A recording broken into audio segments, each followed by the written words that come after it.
Hey, welcome to the party. Let's have a back at the party moment. We are looking for a new way to see the world. Hi everyone, and welcome back to the Back of the Party with Megan.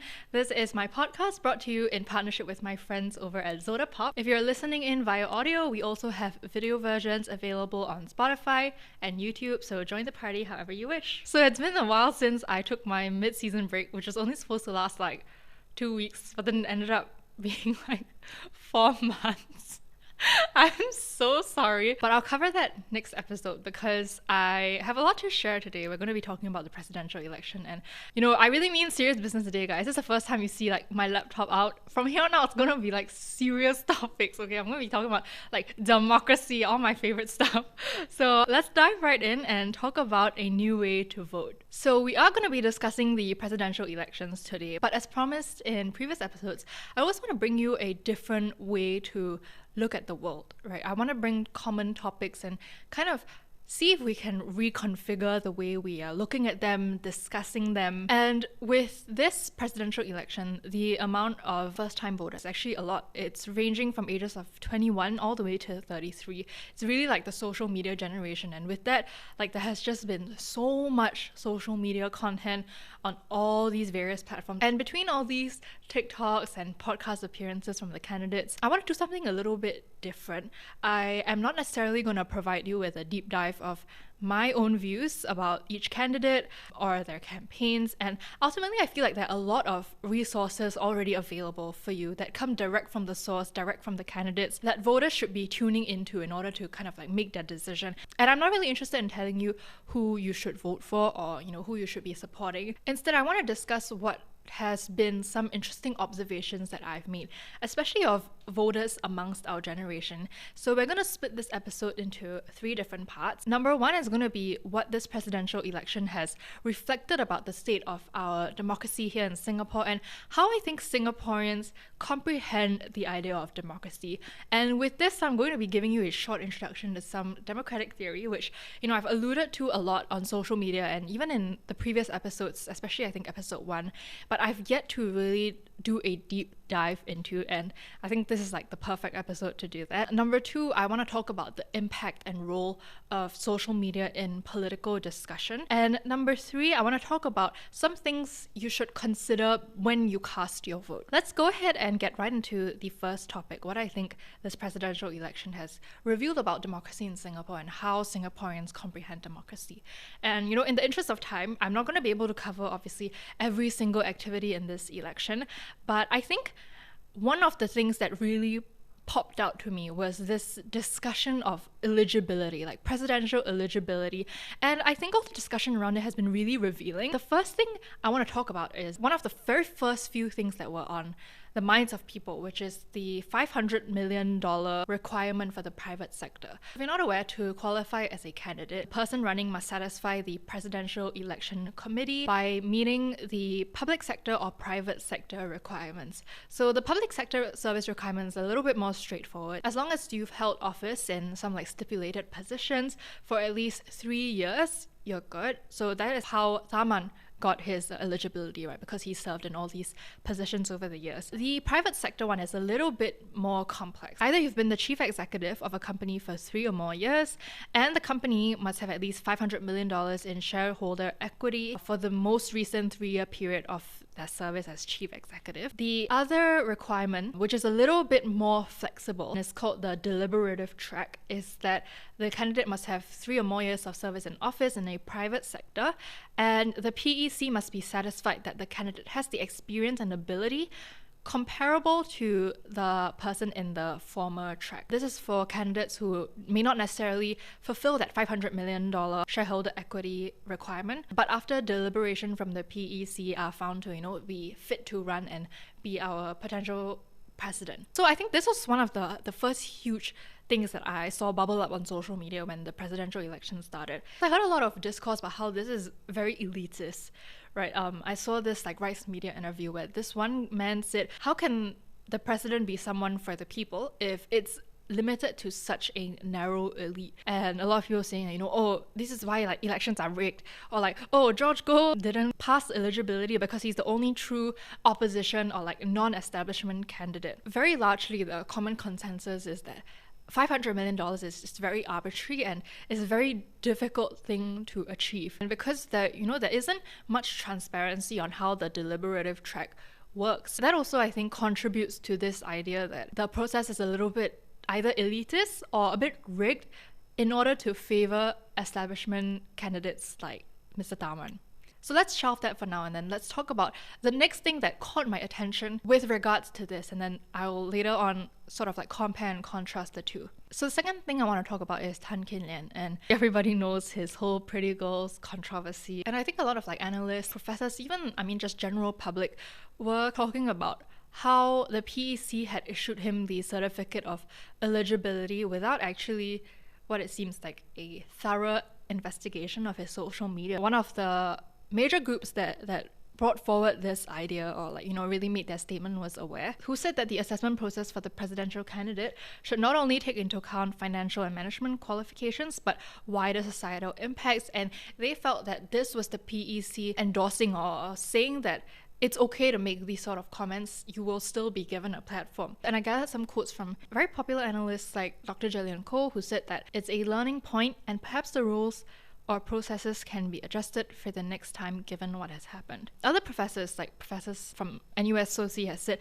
that there are good reasons for the PEC to consider what an applicant says and does on social media, as a large part of daily life happens online. Professor Benjamin Ong from SMU said that social media checks should in principle form part of the PEC's investigation into whether someone is of integrity, good character and reputation. So after these Facebook posts started coming out, what I noticed was a lot of Singaporeans being very, very outraged that the PEC had even allowed him to be eligible for running. And a lot of people said, his eligibility should be revoked. There were a lot of criticisms about the PEC. They should have done more thorough checks. And when I took a look at both of these incidents, on the one hand, people saying that the PEC is way too stringent with their requirements. And then on the other hand, people saying that the PEC is not stringent enough.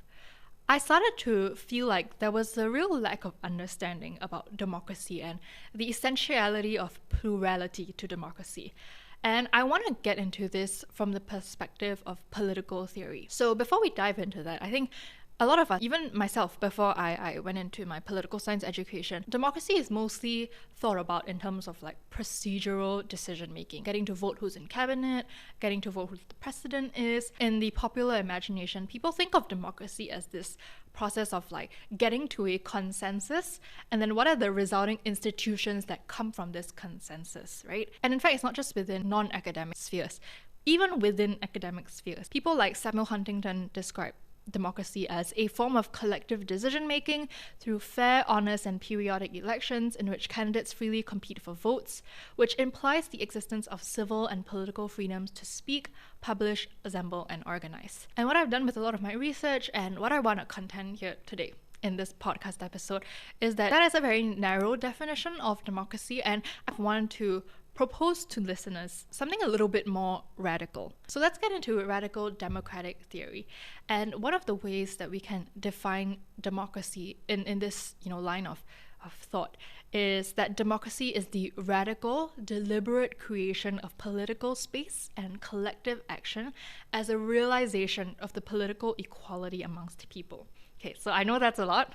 Let's sort of break it down, okay? Like I mentioned just a little bit before, a lot of people think that democracy is about consensus, right?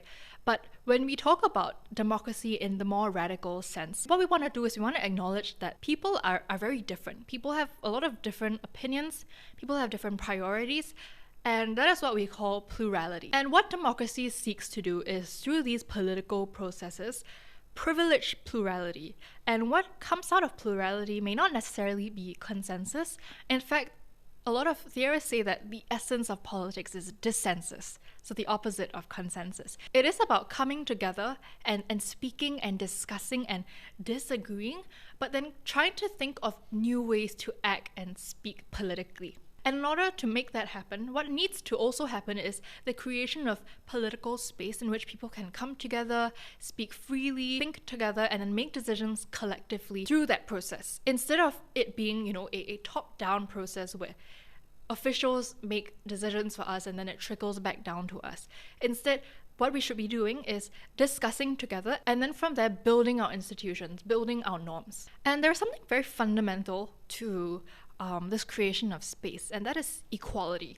And when I say equality, I don't necessarily mean natural equality. I don't mean, all of us are born the same. All of us have the same thoughts. I want to zoom in on this theorist that I really love. Her name is Hannah Arendt, and she writes that society expects from each of its members a certain kind of behavior, imposing various rules, all of which tend to normalize its members, to make them behave, to exclude spontaneous action or outstanding achievement.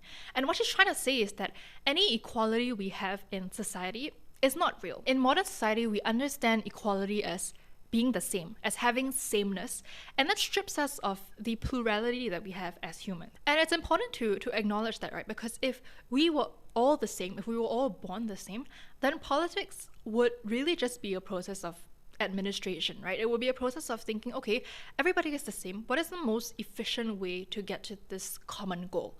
It wouldn't be a process of trying to figure out what values should we have in society? What values should our institutions reflect? How do we want our institutions to function? How do we want our society to look like? And in fact, it is this natural inequality that therefore necessitates that we establish this political equality, that we establish a space in which we can all freely and collectively enter into to affirm our plurality and to kind of shatter that illusion that democracy is just, it just happens because, we're all equal and therefore we should all be democratic and we should all, come together and collectively agree on things. So politics and political processes have to rest on this understanding that while we are all naturally unequal, we create these spaces where we can all appear and we can all be politically equal in our speech, in our ability to think, in our action, in order to construct a common world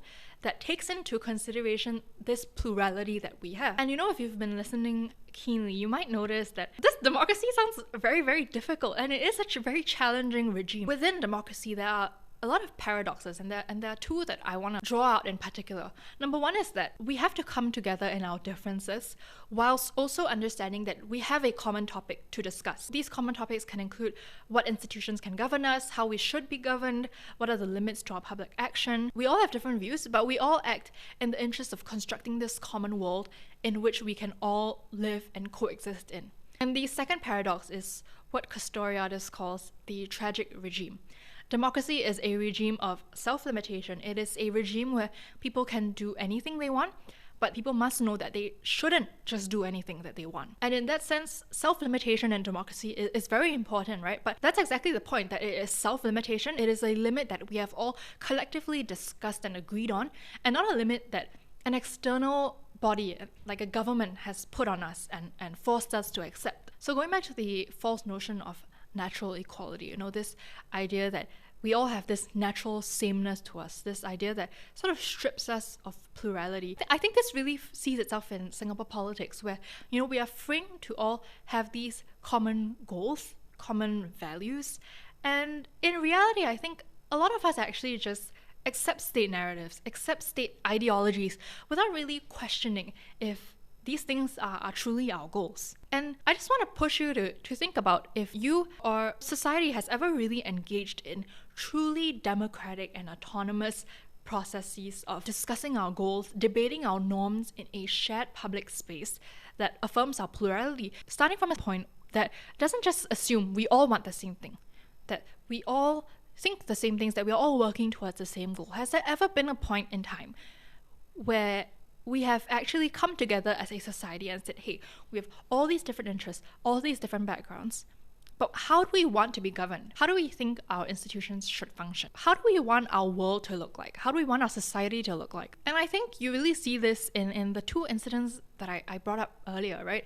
On the one hand, Singaporeans feel dissatisfied that decisions are being made for them over who should be eligible or not. They say that, the 500 million is too stringent, that, non-establishment people are not allowed to run. Like, this isn't right, this is rigged. But then on the other hand, they are also consumed with this idea of the common good, that everybody who runs for president has to go through this very stringent check, everything from like their financials to their background to their social media even. And this idea that people in politics have to go through these stringent political screenings is not new. I think we've definitely seen it more of late. And what I want to point out is that you cannot support democracy but then be upset about democratic outcomes. The idea that it's the job of the government to filter through the public space on behalf of citizens and make sure, we're only choosing from the best pool of candidates. But then when the government chooses who they think is the best pool of candidates through their own selection criteria, then the citizens are also not happy. So on the one hand, you have people criticizing the government for their very stringent eligibility criteria, and then on the other hand, you have people saying that the government is not stringent enough. I mean, part of it, I think, is a very fundamental issue, right, in which the government standards seem a little bit arbitrary and there really isn't much transparency behind what goes on. I think a lot of Singaporeans also feel like they've not had a say in how our political processes work. And that is why I think this is so revealing of the democratic deficit in our society today. And I think this is precisely why it is so important to have active social political discourse. I think there is this air of hopelessness among Singaporeans. A lot of people feel like whatever we do or say won't really change our system. We feel very defeated. We feel like whatever we do doesn't really matter. And that is true, I think, in the sense that Singapore is not really a democratic regime. We are a competitive, authoritarian regime. And even the most authoritarian of regimes need a certain level of public support. There is really no regime, no matter how authoritarian, that is isolated from public pressure. They need support to stay in power. Taking that into consideration, Singaporeans need to think about what behaviors and beliefs they hold that actually come to support the regime that we have, that come to support these people in power. So going back to, for example, like the Tan Kin Lian saga, right? I think social discourse exists precisely because we have so many different views and beliefs and ideas. And I think an openness in discussing what sort of norms and values should be held in society or by our office holders is a far more democratic process and far more autonomous process than just telling the government that they should decide for us who is fit to run. They should decide who is of good character and therefore can hold office. And at the end of the day, voting reflects conviction. The numbers will really show where Singaporeans are at. So you may not be able to change the regime type all at once, but your vote can be a reflection of your autonomy, of your plurality, the fact that you hold different views than whatever candidate is running, than what the government says the president should be like. But at the same time, it does take critical consideration. And I want to talk about a recent text that I've read. It's titled Critical Models by Theodore Adorno. And what he was saying in one of these chapters was that critique is essential to democracy. He says, mature is the person who speaks for himself because he has thought for himself and is not merely repeating someone else. He stands free of any guardian. And when Adorno talks about maturity, political maturity, what he's talking about is the power to resist established opinions and also to resist existing institutions, to not take for granted that they just simply exist, to not take for granted that they exist and therefore this is how it's always been and how it always will be. And when he talks about critique, he's talking about the ability to distinguish between what is known and what is simply accepted by people because it's the convention or because they've been made to accept this by people in authority or by systems of authority. And this concept comes from the Greek word krino, which means to decide, and not just to decide, but to decide through a carefully considered and complete assessment by someone intimately knowledgeable of the issues at hand. And while we're on the topic of critique and critical consideration, I think this brings me very nicely into my second point about the role and impact of social media in this presidential election, and I think in Singapore politics more widely. So I mentioned just now that Castoriadis says that democracy is a regime of self-limitation. In a democracy, people can do anything, but must know that they should not do anything. And when it comes to discourse, I think the implication here is that the discourse we engage in necessarily calls for some critical self-reflection. And I think as a content creator myself, this is especially the case for content creators, that I think a lot of content creators need to exercise social responsibility a lot more. But I will get into that later. But I think over the course of the presidential elections, a question that I've been chewing on is whether I think people have the responsibility to be politically aware or to educate themselves politically, right? Because I see a lot of like street interviews, for example, of people like asking Singaporeans, do you know what the president does? Or like, how will you be voting for the president? And surprisingly, a lot of people don't actually know what the president does. I think in conversations with friends, a common sentiment that I've been hearing is that, not everybody has the resources to go ahead and do that.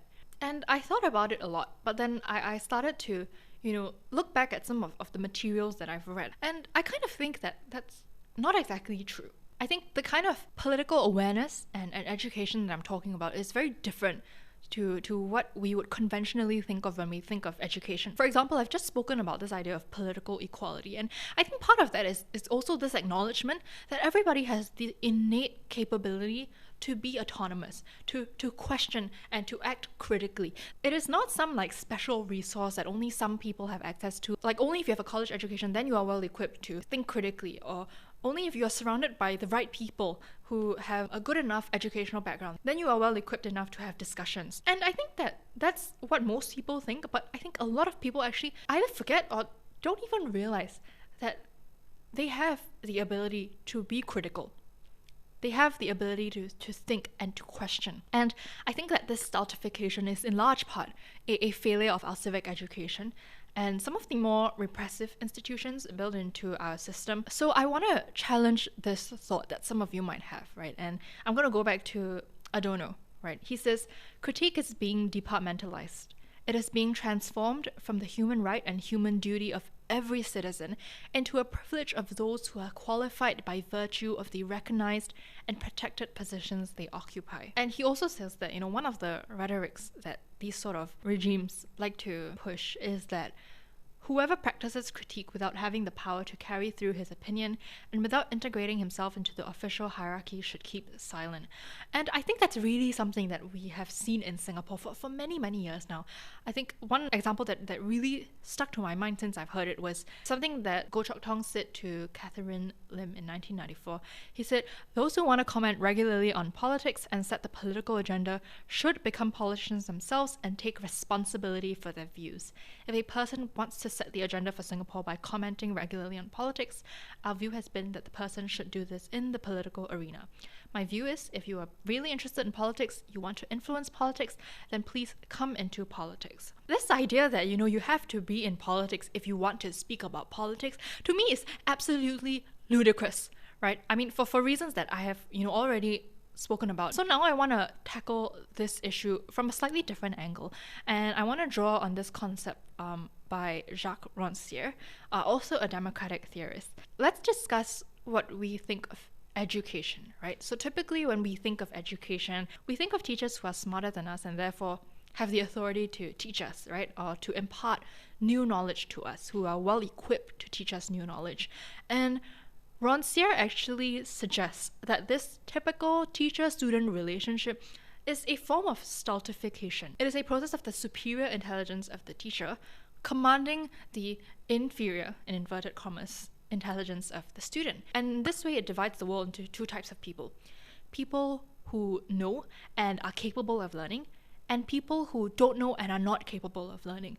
And I think we really see this in Singapore's society, right? When we look at the ways in which education and learning is assessed, how do we split people up with streaming, for example? We very much split them up according to who we feel is learning well and can learn, and who we feel isn't learning well and can't learn. This sentiment has slowly been changing over the years, and I think in some sense, the government has made good progress on that, but I think that is still very much how we view education, right? But Rancière suggests that all this process shows us is who can think the way that they have been taught. And he suggests that actually the best schoolmaster is the ignorant schoolmaster. He suggests that the best teacher is the teacher who is ignorant, because teaching is not about transmitting knowledge, but a relationship, again, of plurality. And this is radical, right? Because it's a more emancipatory perspective on education. It's one in which both the intelligence of the teacher and the student are seen to be equal. And in this relationship, the teacher really just has two fundamental jobs. The first job is to stimulate critical thinking in the student, to help them become aware or help them manifest an intelligence that was within them but they were not aware of. And the second role of the teacher is to verify that the work and the learning is done with attention and not simply because they are under constraint. And a useful concept that Chia uses that we can think about here is this concept of the third thing. He says, in the logic of emancipation, between the ignorant schoolmaster and the emancipated novice, there is always a third thing, a book or some other piece of writing, alien to both and to which they can refer to verify in common what the pupil has seen, what she says about it, and what she thinks about it.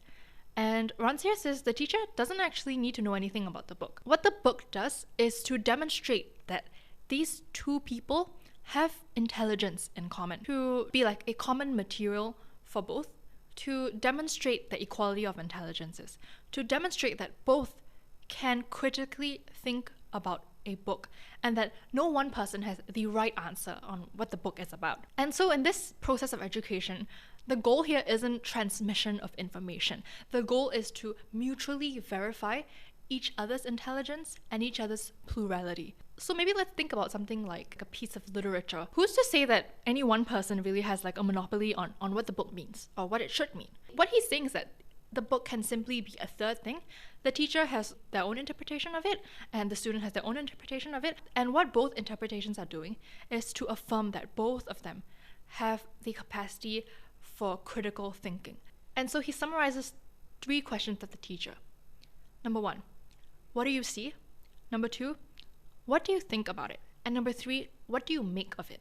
And I bring these things up because I think these questions and perspectives are things that we should take into consideration when we think about our autonomy and the ways in which we vote. When I say that I think people have a responsibility to think critically and educate themselves politically, I don't mean that, there is some specific form of education that needs to be done, like, people need to dedicate like this certain amount of time to doing like A, B, C, D, so they will be more politically aware. I think it's really about critically thinking about what we see, why we think the way we do, our beliefs, and why we perceive politics the way we do. And not just being like, oh, okay, I vote establishment because I like establishment, or I vote anti-establishment because I hate the establishment. I think this process of questioning and of really critically thinking about the world around us and how we perceive the world is really the most important resource that we have available to us. And I don't think that this is something that only a select group of people have or one group of people have more than the others.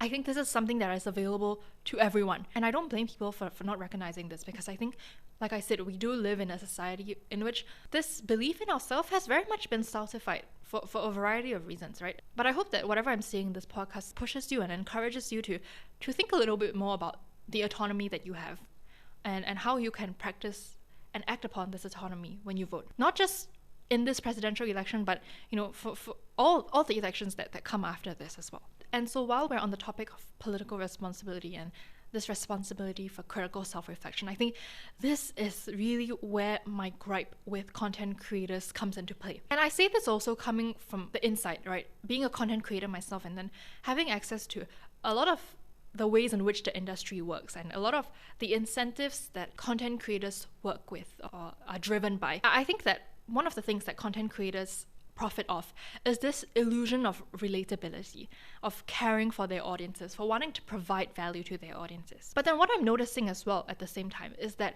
when they're presented with these opportunities to speak directly to potential people in authority, right, to these presidential candidates, and to raise up real issues, to use their platform to encourage critical thinking, what I'm finding instead is that I feel a lot of content creators are actually squandering this opportunity and a very valuable opportunity at that. Some of the content that I've seen include like this one content creator asking Tharman to matchmake their friend. Oh, which side is best side, west side or east side? What I cannot help but feel is that what these content creators are trying to do is obviously to garner clicks, garner views.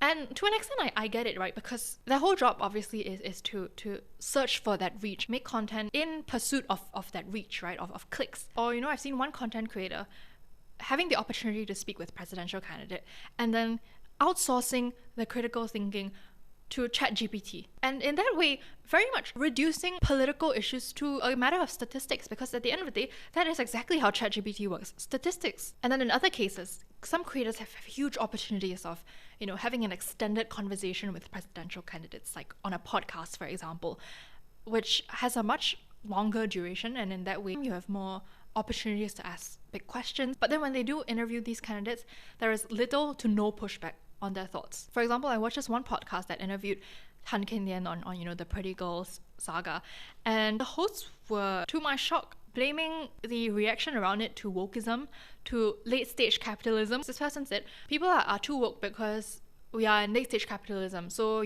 all their basic needs are fulfilled, so therefore they want to find problems with others. That actually doesn't make sense, because late stage capitalism, it refers to the decline of capitalism. It means that there is something about capitalism that is now breaking down. And if capitalism is breaking down, the system in which all our activity rests on is breaking down. How is it that people are so free to go and talk about social issues and what they call wokeism? And it frustrates me that social discourse is being reduced to this idea of wokeism. And I think it really goes to show that people are just simply not used to social discourse. That is how out of touch people are with criticality and with their own autonomy. That a free exchange of views, that a free expression of values is now being misconstrued as wokeism. And to that extent, I think a lot of content creators also play it very, very safe, either by making content with presidential candidates that is not at all political, or is very politically neutral, not challenging at all. And this is always a question that I've struggled with a lot as a content creator and as a consumer of content. What is the responsibility that comes with having a platform? I think in many ways, content creators are extremely privileged with the work that they do. And I think this privilege also extends to the privilege of having a platform, of reaching so many people on a daily basis. And I acknowledge that this view is very much based, obviously, on my own political views and my own views on democracy. But I do think that content creators, because they play on this relatability and of caring for their audiences, that then when it comes to an event like this, that I think there is a certain amount of responsibility that should be taken on when you choose to accept an opportunity with a presidential candidate. When you choose to, in this way, enter into politics. I think it's very, very naive to say that, they are just content creators, at the end of the day, content creators just want reach, they're just doing what's good for them. I think that is a little bit selfish and a little bit naive, because when you start to create content for presidential candidates, you are very much entering into the political process. And I think it's very, very important to think about what you want to do with that voice, what you want to do with the action that you're taking as you are entering this political space. And while I say all of this, I think, there is also a benefit to seeing these more personable sides of the candidates. I don't think that should be discounted, and I think there is a time and place for that. Platforms like Mothership or even Zodapop's Political Prude asked a lot of really fun questions to the candidates that I think, it makes a lot of sense. Because at the end of the day, the president is also supposed to be a unifying figure, right? So I do think that there is a time and place for that. But then I think I would just like to challenge whoever is listening, whether you're a content creator or a consumer of content, where that time and place is, or how we want that kind of content to look like. And I think this extends far beyond the things that I've mentioned. There are so many other things that I wish I had the time to comment on. For example, I think there is a lot to say about the ways in which gender politics has come into play. I see the way the people speak about the potential first ladies, and I think that it is very, very revealing of the ways in which women in politics are seen, women in power are seen, or women adjacent to politics and power are seen. And I think even this process of considering what is being put out there and how you are contributing to the conversation is very much a process of this social discourse and of claiming that autonomy that I've spoken about. So at this point, I've talked a lot about making sure that voters, that you guys are making efforts to educate yourself, to think critically, as well as how content creators can leverage on their platform. So before we close off, I think I just want to take the chance to give you, the listener, a quick crash course on the president's roles and their relationship to the government. Like I said, I've seen so many street interviews where Singaporeans really just have no idea what the president does, what their role is. And I think a lot of people are also very, very confused about what the president's relationship to the government is and whether they can or should be non-partisan. So I'm going to start off with just giving you a really, really quick crash course on the president's duties. And these fall into three categories, right? The first is ceremonial. And this includes things like meeting foreign dignitaries, appearances at like NDP. The second role is constitutional. And under the president's constitutional duties, there are discretionary powers and non-discretionary powers. So the discretionary powers include things like being able to veto senior appointments in public service and key organs of the state. And as many people know, they are the second key to the reserve. So this ensures that drawdowns from our reserves will not compromise Singapore's ability to have sufficient resources in the future. And there are other duties like authorizing investigations by the CPIB that is relevant in cases of like corruption. And then there are non-discretionary powers, including things like granting clemency or appointment of ministers, which is exercised on the advice of the cabinet. So the third one is what I want to talk about a little bit more, and that is the community duties. And this is why we keep hearing this narrative that the president is a unifying role. What the president will have to do is to champion unifying causes. We see that in things like different charities, or when they go out and do, different sorts of community outreach. I think that's something really worth thinking about, right? Especially in the case of a candidate like Tan Kin Lian, who says things like, 50% of women should be homemakers, should stay at home, and Singapore would be far better off this way. And at times, puts forward ideas that are a little bit racist, a little bit xenophobic. And I think these are important to take in consideration, because if the president is meant to be a unifying role, if the president is meant to champion social causes, is a candidate like that really well equipped to unify different parts of society, different races, different genders?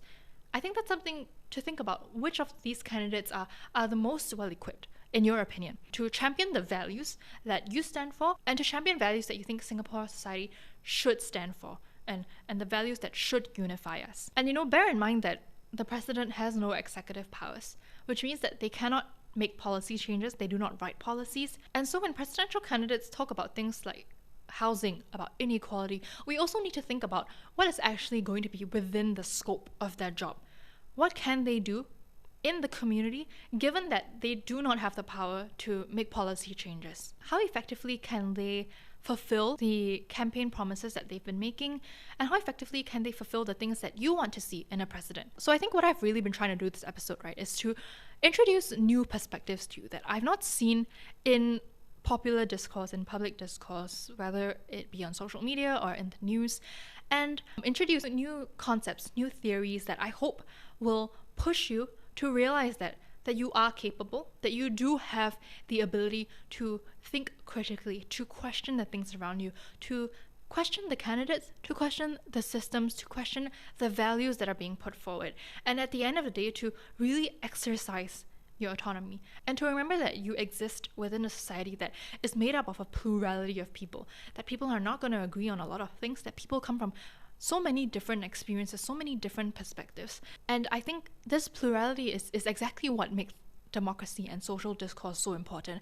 I think the value of social discourse has really taken a hit in recent years because people chalk it up to just being like, people being woke. I really think that does a disservice to social discourse. And I hope that this episode really serves as a reminder to you that your speech, that your critical thinking is so important, that this is an everyday act that you can engage in. And that when you go into the polling booth this 1st of September, that your voting really reflects your conviction, the views and the values and the things that we want to see in office.